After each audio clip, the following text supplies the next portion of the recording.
Hello friends, welcome to homemade recipe with Vaishali. मेथीची पानं आपण इथं फक्त घेतलेली आहेत आणि स्वच्छ धुवून झाल्यानंतर 1 चमचा तुपामध्ये आपण मेथी छान हाय फ्लेमवरती परतून घ्यायची आहे.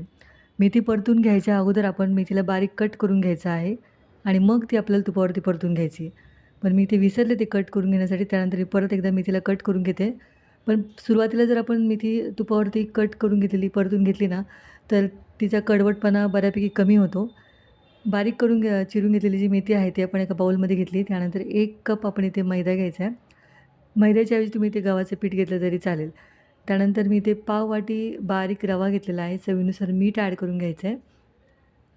आणि आपण इथे तिखट काही वापरणार नाही, त्यासाठी इथे मी ओवा घेतलेला आहे.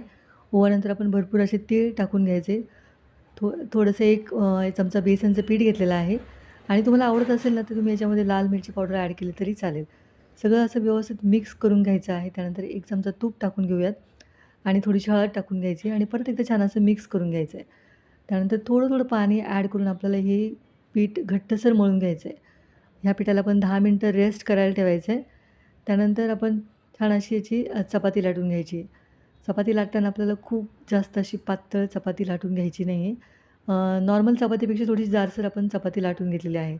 त्यानंतर झाकण घ्यायचं आहे. आपलं छान बॉटलचं झाकण असेल त्याच्या हेल्पने आपण छान असे छोटे-छोटे हे नमकीन तयार करून घ्यायचे. तुम्ही पाहू शकता किंवा नाही असं जमलं तर तुम्ही डायरेक्टली ते कट करून घेऊ शकता. जे आपल्या कापण्या असतात त्याप्रमाणे पण तुम्ही कट करून घेऊ शकता. सगळे नमकीन मी तयार करून घेतलेले आहेत आणि तेल आपलं थोडंसं नॉर्मल गरम असेल ना, तेव्हा पण हे नमकीन छान असे तेलावरती फ्राय करून घ्यायचे. फ्राय करताना आपल्याला गॅसची फ्लेम स्लो ठेवायची. स्लोपेक्षा थोडीशी जास्त ठेवली तरी चालेल.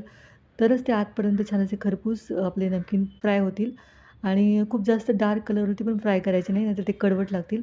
तर आपलं हे टी टाईम स्नॅक एकदम परफेक्ट तयार झालेलं आहे. चहाबरोबर खूप छान लागतात आपले हे मेथीचे नमकीन किंवा मेथी मटरी.